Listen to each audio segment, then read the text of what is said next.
Entrevistas com Jean-Luc Caillon. Webinar Agape. Lead Yourself. Parte 7. 13 de outubro de 2020. Ok, então eu retomo a palavra. Então, nesses últimos 2 dias em Satsang, vimos a arquitetura e a forma, tanto da energia quanto da anatomia do cérebro, para tentar entender um pouco o que é esse personagem, e de onde ele tira sua consciência, pois vimos ontem que mesmo quando estamos conscientes, e não supraconscientes, apenas conscientes, por exemplo, vimos que as decisões que tomamos, sejam quais forem, estão sujeitas ao circuito de punição, que existem, portanto, injunções comportamentais. Essas injunções também podem ser internas, que é simplesmente o aprendizado do ego, ou seja, geralmente em torno de 3, 4 anos, que realmente percebemos que somos o indivíduo. Essa consciência de ser um indivíduo corresponderá ao estabelecimento de um programa que ditará absolutamente todos os nossos comportamentos, todas as nossas reações, por meio desse julgamento que chamamos de recompensa/punição, e que enquanto não virmos isso, estamos todos, como pessoa, sujeitos a julgamento. Essa programação é o disco rígido do cérebro reptiliano, onde fica o que secreta a noção de ser algo separado, individual, chamado de pessoa. Você não acha esse jogo de palavras entre não há ninguém e ainda assim somos uma pessoa? Há algo muito misterioso nisso.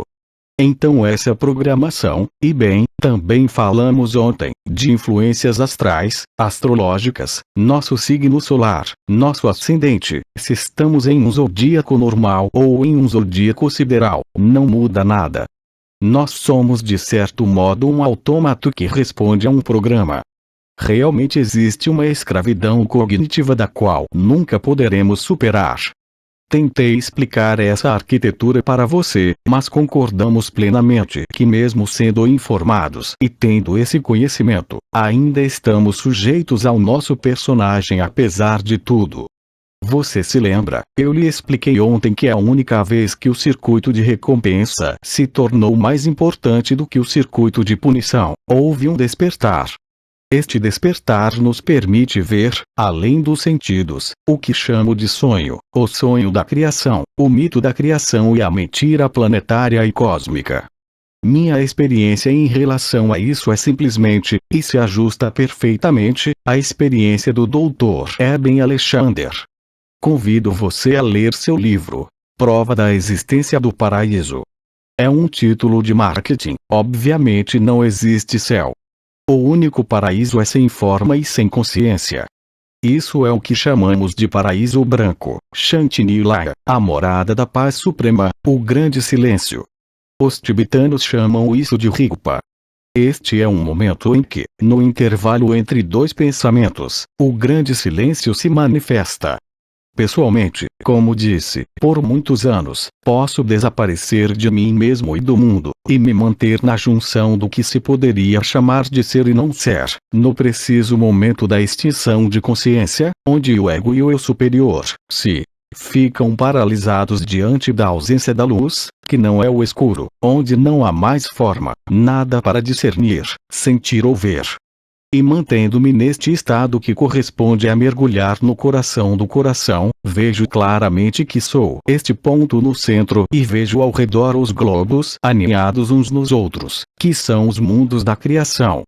Se eu tomar o exemplo de Carlos Castaneda, ele obviamente teve acesso a essa experiência, e a partir daí ele explorou essas visões e esses mundos, mas não conseguiu penetrar no não ser. Sem isso ele teria dito que tudo isso é cinema.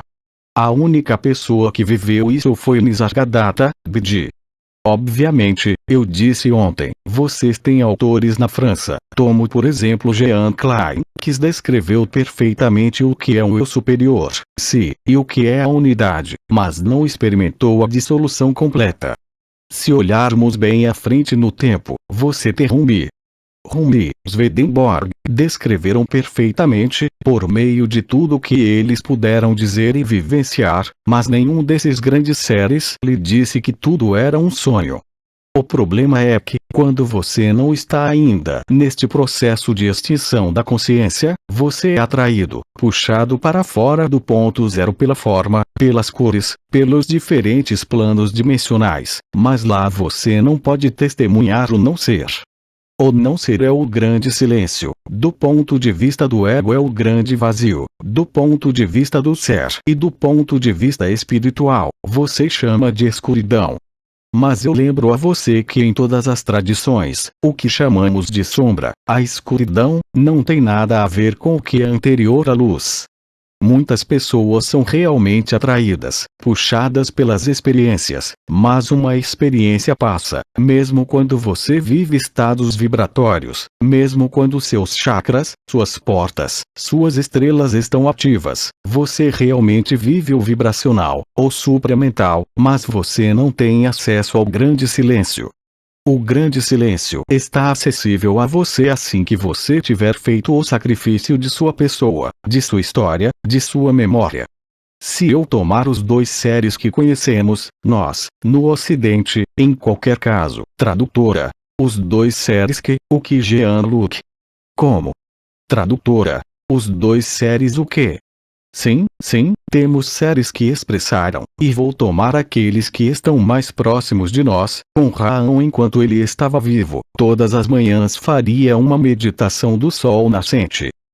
Raão sabia que havia algo por trás da luz. Quando digo atrás, é figurativo, é atrás, na frente, não é um termo de distância, mas ele não a penetrou. Ele disse, há algo atrás do sol, atrás da luz, mas, sabendo disso, ele não conseguia vivê-la. Se pegarmos Bernard de Montreal, que disse que tantas coisas são verdadeiras e tão certas, nos anos 1980 ele começou a falar, você o encontrará em seus vários textos e áudios que são transmitidos. Ele também disse que havia algo por trás da mente superior ou supramental, mas ele não conseguia explicar. A partir daí ele viu os ciclos, viu os mundos, falou de ciclos, falou de evolução, falou de involução, mas isso só diz respeito ao filme. E quando também lhe perguntamos o que aconteceria depois, ele usou a palavra absoluto, não no sentido em que a digo hoje, e deixou claro que um Jean viria da França, representando a escolha judiciosa dos Melquisedeques, para desvendar o absoluto. É por isso que existe uma espécie, não de confusão, mas, e muitos ensinamentos, a totalidade dos ensinamentos espirituais nos quais também me incluo naturalmente, depois de ter transmitido tudo que recebi, em fato não existe. Não é o real. Eu já lhes disse de outra forma. Foi-nos contada a história com H maiúsculo, para nos permitir perceber que se trata de um filme e para perceber que não somos nada deste filme. Não data de hoje, se você conhece Platão, você tem a famosa alegoria da caverna, e é de fato a imagem mais clara e precisa que podemos evocar. Você tem pessoas no fundo de uma caverna de frente para a parede do fundo, e a luz está atrás delas. Ilumina seus personagens e suas sombras. O personagem que olha a sombra na parede, se identifica com essa projeção, com esse lugar. O indivíduo que se senta e olha para sua própria sombra é o observador, a testemunha. Mas enquanto você for cativado pelo jogo de formas, sombras, você não estará disponível para se virar e também ver que seu personagem e a sombra de seu personagem não são luz, mas uma projeção de luz. É o mesmo com a consciência. A consciência é um intermediário entre o filme e a realidade. Enquanto você estiver no filme, enquanto estiver assistindo ao filme, você não pode ser livre. Por outro lado, você pode iluminar o filme. Quanto mais você iluminar o filme como uma intensidade cada vez mais forte, mais as sombras serão literalmente devoradas pela luz. O primeiro passo é, portanto, ver que se trata de um filme, não mais para se identificar com o que se projeta na parede posterior da caverna de Platão, mas também para ter a curiosidade de se virar para ver de onde vem a luz. A entrada da caverna. Para isso parem de ser a testemunha ou observador, levante-se e vá em direção a essa luz. Não existem cavernas. Isso é exatamente o que acontece quando você dorme. Você não tem consciência do mundo, não tem consciência de si mesmo, e, no entanto, ainda está lá. Então, todos os grandes místicos e todos os sábios, se assim podemos chamá-los, foram submetidos a essa noção de evolução, de futuro, de progressão, porque não passaram para o outro lado da luz. Você sabe, eu falei com você, estudei experiências de quase morte por muitos anos. Percebemos que, entre esses experimentadores, entre 4 e 7% dependendo da série, nos descrevem uma experiência um tanto mais bem-sucedida, se assim posso dizer. Já mencionei nos dias anteriores, mas você tem que entender que enquanto houver movimento, enquanto houver um ciclo, enquanto houver cinema, você se cativa, mas não está em nada a verdade. Infelizmente, tivemos que nos preparar para essa redescoberta do que sempre esteve aí, mas que esquecemos porque estávamos fixados, se assim posso dizer, na história, no sofrimento, no conhecimento e na ignorância, e nós não estávamos disponíveis e o acesso ao supramental não era possível. A descida do Espírito Santo ou a revelação do supramental começou a reaparecer durante o ano de 1984. Demorou mais de 30 anos para, aos poucos, ancorar, por assim dizer, a informação da verdade, ao tempo zero. O grande silêncio, seja o nome Rigpa, seja o nome para Brahman, são apenas palavras que tentam traduzir a verdade, mas você sabe muito bem que nenhuma palavra pode traduzir a verdade. A verdade só pode ser vivida, e você pode testemunhar dela. Nós a chamamos de agape para nomear algo novamente, mas é algo que está acessível hoje. Você pode ver claramente a diferença desde todos esses milênios onde muito poucos seres foram capazes de se aproximar, mesmo que apenas desta junção de ser e não ser. Claro, se olharmos para Ananda Moyi, ela experimentou isso. Ela também traduziu além de suas falas, pela capacidade de ficar parada, sem comer, sem trocar de lugar. Durante anos, ela permanecia sentada ou deitada, e ninguém conseguia movê-la. Era um bloco de pedra pesando várias toneladas. A grande notícia, principalmente desde os últimos anos da vida de Bidin, e principalmente para todos nós hoje, é que essa informação e essa experiência do tempo zero é imediata a partir do momento em que você deixa de acreditar.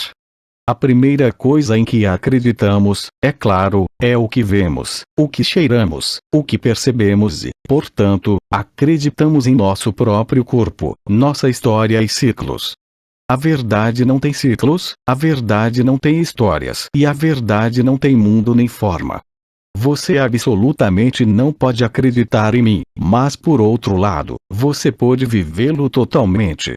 É também por isso que Bidin, ao chegar em 2012, insistiu tanto no que se chama de testemunha, o observador, que tanto insistiu na refutação, nem isto nem aquilo, e que ele meio que lançou as bases para o que estamos experimentando agora, que nada mais é do que o fim do sonho, o fim do mito e o fim da forma. Como Cristina disse ontem, não é porque vivo a verdade que rejeitei a vida ou a minha vida. Eu não tenho que estar sentada de pernas cruzadas, colocando um vestido laranja ou criando um movimento ou qualquer coisa. Sei que estou sonhando e isso me liberta de todas as pretensões, de todas as crenças. O que não me impede de ter conhecimento, mas o conhecimento diz respeito ao sonho. A verdade só pode ser vivida. Não se pode dizer porque assim que a expressão, seja qual for a forma dessa expressão, a deformação, a projeção e a distância. A única solução, que Anael repetiu para mim durante semanas antes de iniciar os casamentos celestiais. Todas as noites ele me fazia experimentar minha própria dissolução no paraíso branco. Todas as noites durante 3 semanas era um terror horrível e ele ficava repetindo, eu nem sabia o que significava naquela época. E Ketnuk, aqui e agora, o momento presente se quiserem saber. O momento presente, o presente eterno, não é meditar, não é ter visões, não está nem mesmo se elevando em vibração. É apenas o grande silêncio. Você sabe, não há nada de novo nisso. Se olharmos para o taoísmo, os textos que li, tendo sido médico acupunturista, dizem-nos que o Tao, o caminho, é o eixo da roda que faz girar a roda, que permite o movimento, que permite o deslocamento, mas que não é nem movimento nem deslocamento. Na medicina chinesa, aliás, falamos de um centro, e os chineses diferenciaram dois centros. O centro, um lugar de vida, a película do filme, o centro fonte da vida, imaterial, o espírito e também este grande silêncio. Então você vê, a conceituação do absoluto não é nova. Mas hoje, não estamos mais nos conceitos.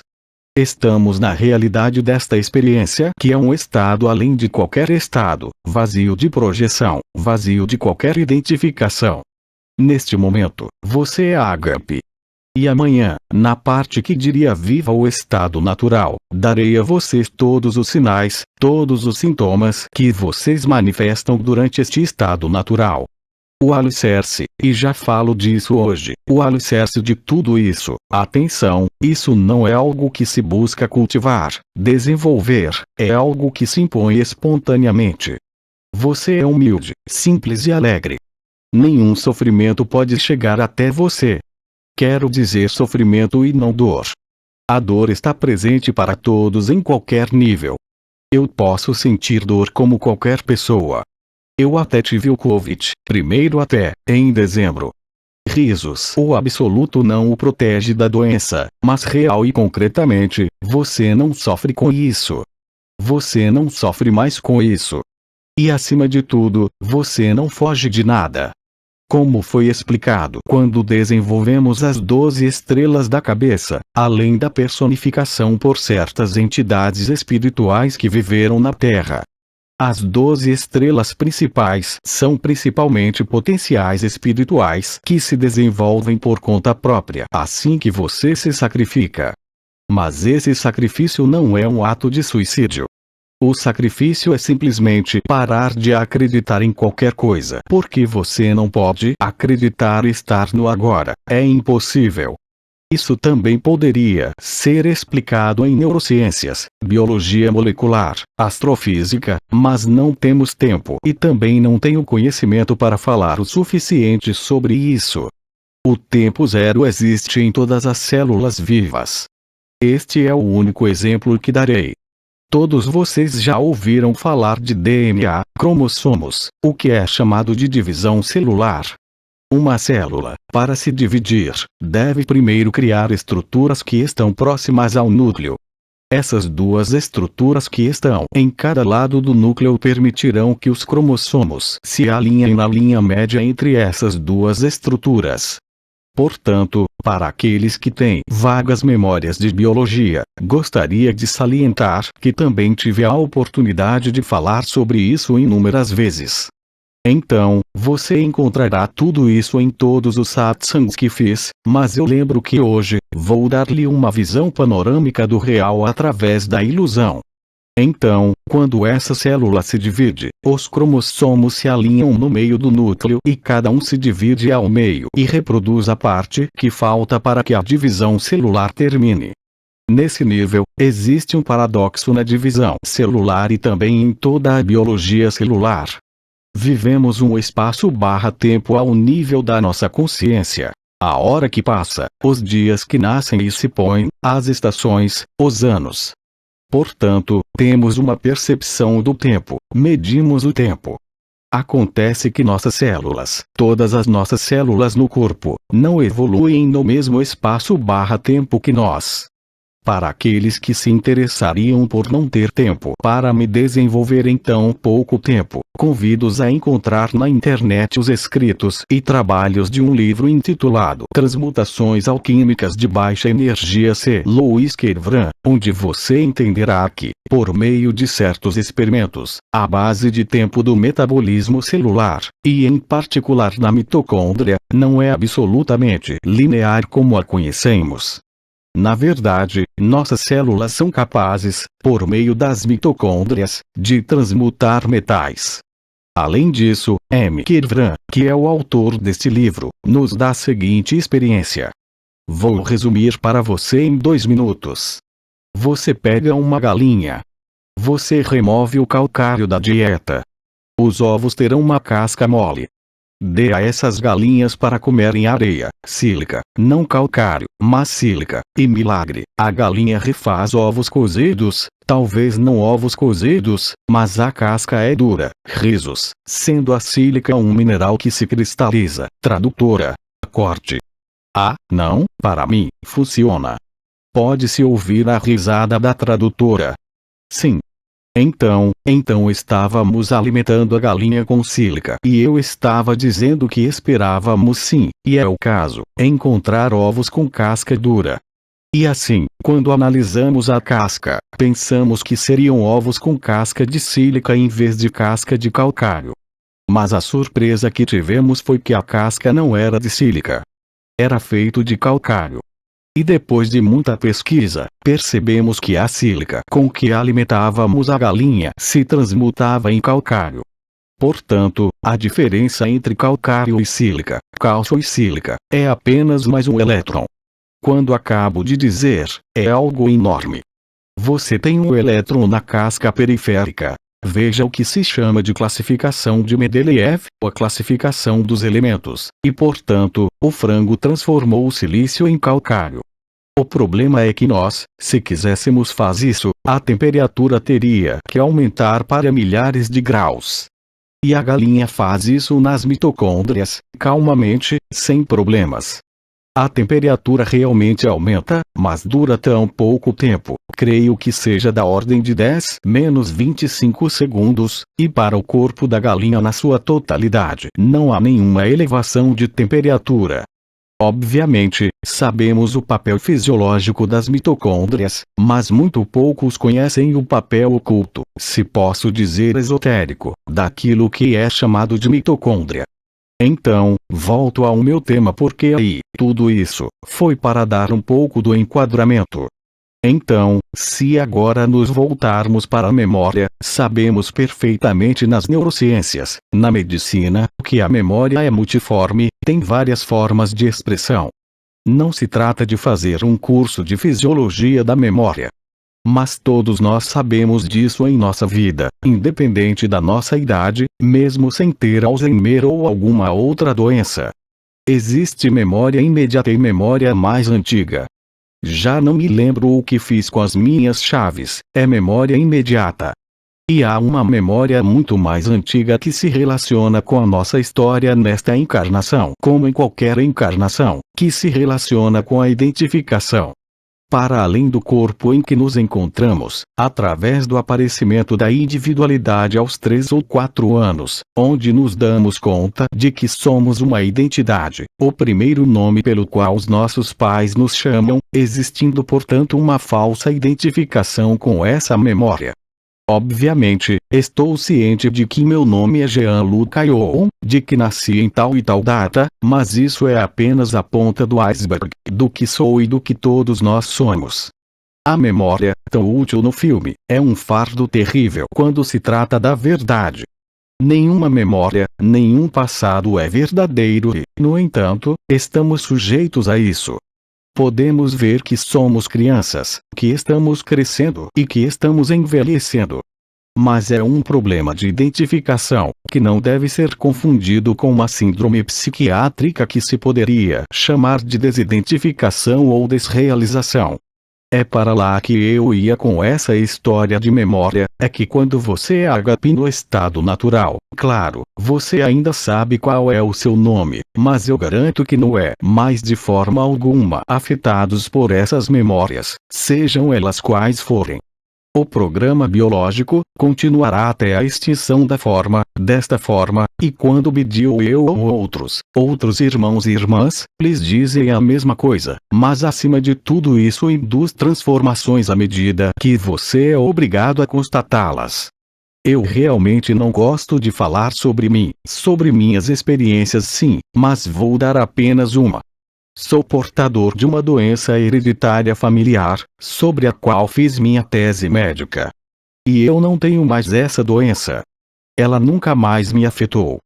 Então conheci um professor de medicina que acompanha pessoas que têm essa doença. Ele me disse: Não é possível ou ele queria fazer testes genéticos para encontrar o gene. Na verdade, os genes estão presentes e de certa forma, como dizemos na medicina, dominantes. Quer dizer, tem os dois genes. E eu poupo você de nomes aprendidos. Risos. Mas este professor quase arrancou os poucos fios de cabelo que restavam de sua cabeça. Eu não tinha mais os marcadores biológicos para essa doença e ainda assim os genes ainda estavam lá, os genes para a doença. Mas a doença não se expressa mais porque durante a replicação do DNA, que nos faz passar dentro do sonho de 2 fitas de DNA para 12 fitas de DNA, tradutora. É isso, 12, que você disse. Passamos de 2 fitas para 12 fitas de DNA. Mas este novo DNA, as 10 novas fitas, são etéricas e não físicas. Mas acaba com o sofrimento e acaba com a doença. Nunca tentei me curar dessa doença porque era incurável, estava escrita em DNA. Não importa se você está procurando outra coisa. Bem, tanto faz. Aqui. Então, se você quiser, eu tive a prova formal desse absoluto em minhas próprias células. Mas as mudanças comportamentais e psicológicas são muito reais. E nós os encontramos em todos os irmãos e irmãs que estão neste estado natural.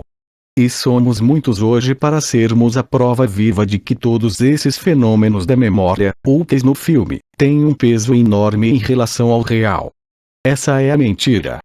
Voltarei com mais detalhes à mentira cósmica e à mentira planetária, como disse Bernard de Montreal. E vou demonstrar de uma forma fácil que todos aqueles que ainda acreditam em escritos não podem ver a ilusão do que todos nós descrevemos, sem exceção, a respeito do supramental e de todos esses mundos aninhados. Nos outros que, em última análise, somos apenas nós.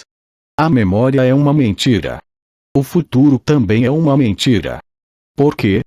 Porque quando você vive ágape, sem necessariamente precisar, como eu vivi, de ver todos esses mundos aninhados um no outro, você vive com clareza, porque você se lembra que você é realmente anterior à consciência e antes da luz. Enquanto você está sujeito à sua consciência e aí, nem estou falando do filme, estou falando do projetor, você pensa que é o projetor, é a analogia com a caverna de Platão, lembra? Você tem sombras na parede, você tem o observador vai em direção à luz, ele se virou, ele entra na luz, é o projetor, e ele passa pelo projetor e a luz como nas maiores experiências de quase morte. E a diferença para aqueles indivíduos que tiveram ECMs extremas, ou para mim mesmo que vivi este estado onde eu poderia manter minha consciência, sem esforço, na junção do ser e não ser antes do aparecimento do projetor, só pode lhes dizer que o projetor nem mesmo existe. Ou é um jogo de formas, um jogo de dimensões, e tudo isso só existe para aquele que depende da memória ou depende de um futuro. Então o que aconteceu quando tomamos o exemplo da alegoria da caverna se formos até o fim? Então você teve todos esses seres que ficam cativados pelas sombras na parede, tem um que percebe que é ele mesmo quem está observando isso, ele procura de onde vem a fonte dessa forma, ele se dirige para a luz, ele atravessa a luz. Ele volta para testemunhar aos outros observadores, dizendo-lhes que as sombras não são verdadeiras, dizendo-lhes que seus corpos não são verdadeiros e que tudo vem do projetor que chamamos de fonte, também podemos chamá-lo de sol ou iniciação solar se você quiser, e aquele que viveu o absoluto vem para dizer àqueles que estão instalados no ser que nada disso é verdade. Então, na época, aqueles que vislumbraram isso, fosse Jesus, Buda, Mani, Ahura Mazda e tantos outros, foram literalmente linchados ou mesmo crucificados por aqueles que foram instalados no observador cativo do si cativo do supramental.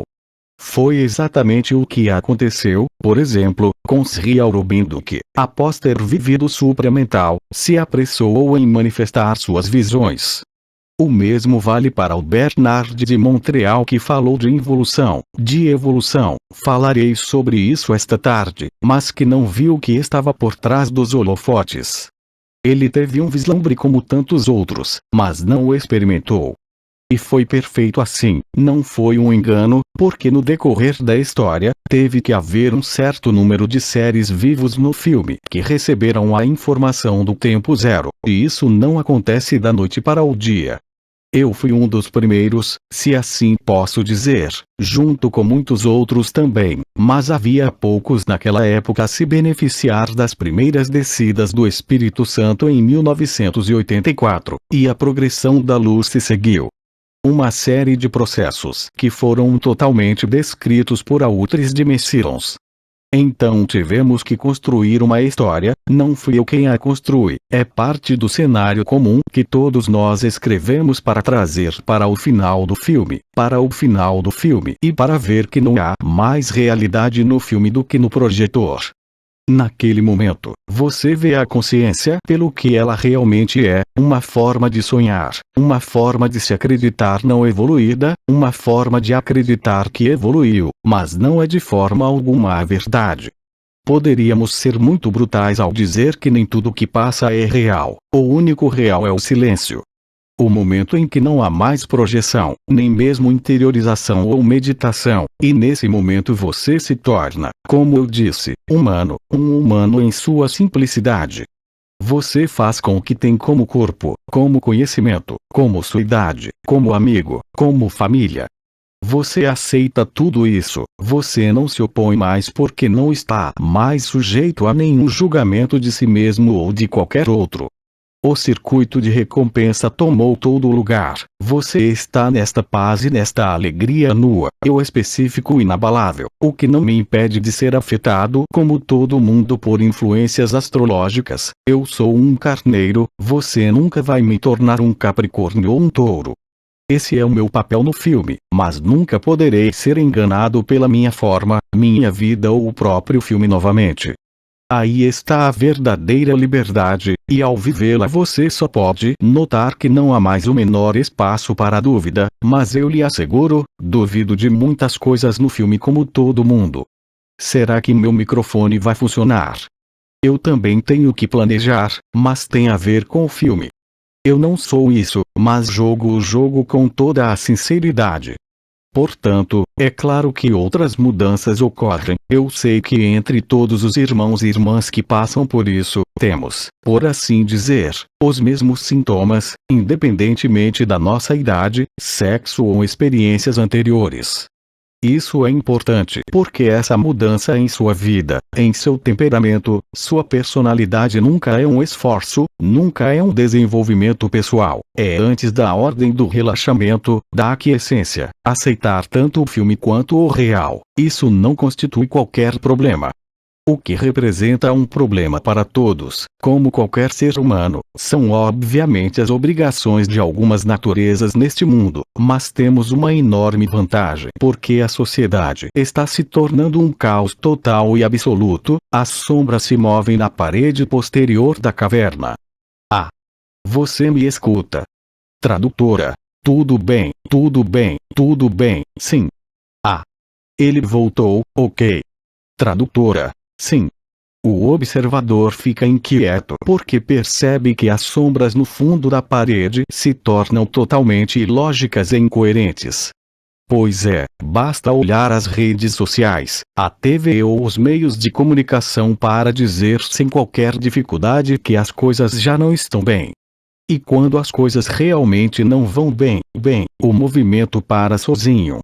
O observador é obrigado a querer compreender, para isso, é obrigado a dirigir-se ao projetor. Na verdade, o pesadelo, o caos que vivemos no palco do mundo é a única oportunidade que nos tirará do sonho. O ser humano, através daquilo a que chamamos resiliência, nunca é tão bom como quando o filme já não faz sentido, quando o sofrimento está aí, quando você está privado da liberdade externa, o que não chegaria tarde, dada a chegada de Nibiru. Quando você está cansado de jogar videogame, assando seu pão como fez durante o confinamento, quando você está farto de toda essa dissonância cognitiva, então, como se diz, você larga o filme e o caso, você fica nauseado com a forma. Nesse momento você estará disponível para o real e sairá do seu circuito de punição. O que nós, ocidentais, chamamos de educação judaico-cristã, você sairá da inexorável dualidade do filme, você irá até mesmo ir além da noção de unidade, você irá além do mito da criação e concreta e realmente, neste momento, lá você estará em ágape, não antes. Isso explica porque muitos irmãos e irmãs hoje, que viveram as ressonâncias da ágape espacial interdimensional, viveram a verdade, mas ela não se estabelece em um minuto, nem mesmo por sua vontade, mas apenas pela aceitação do filme, do pesadelo. O importante é revelar o próprio pesadelo para fazer você parecer louco, apenas iluminando o pesadelo, que é o que muitos irmãos fazem nas redes sociais hoje, mas em algum momento no jornal Zé vai ser. De modo que você não pode deixar de viver o real. Não há nada a fazer, há tudo para estar em função do seu próprio filme, mas inevitavelmente o caos do filme leva você à verdade. Compreendo perfeitamente e já o disse muitas vezes que é preciso deixar sonhar com um novo mundo, com uma nova forma. Quando eles se cansarem de sonhar, já que o filme se torna um pesadelo, eles experimentarão o real, ninguém pode escapar dele. Como eu disse há 2 anos, a pandemia de ágape não pode falhar, você está testemunhando isso agora, nestes dias. O filme que se passa na tela do mundo como em sua mente, em seus pensamentos, resultará em um estrondo que corresponde ao da primeira emanação da luz. Este é o juramento e a promessa, pode ser resumido em 3 palavras. Eu me lembro, além de toda a memória, toda a vontade, todo o desejo assim como todo o medo, de quem eu sou, além do ser e do não ser. Cabe a você vivê-lo, de forma a provar a si mesmo, mas não pode servir a 2 senhores ao mesmo tempo, ou você serve a este mundo ou é o senhor do seu mundo. Vou parar por aí agora, acho que vai chegar a hora. Nos encontraremos às 4 horas, onde darei continuidade ao ímpeto e possivelmente já algumas pequenas questões que podem alimentar, se quiserem, este webinar. Também as faremos nessa hora, se Cristina concordar. https://apoteose.live/blog/2020 11:05 Entretiens avec Jean-Luc Ayon Partie 7 Webinar Agape Lead Yourself 13 Octobre 2020 Transcrição do áudio Equipe Agape Tradução Alberto César Freitas Fonte da imagem https://www.facebook.com/groups/293 89 37 47 35 24 84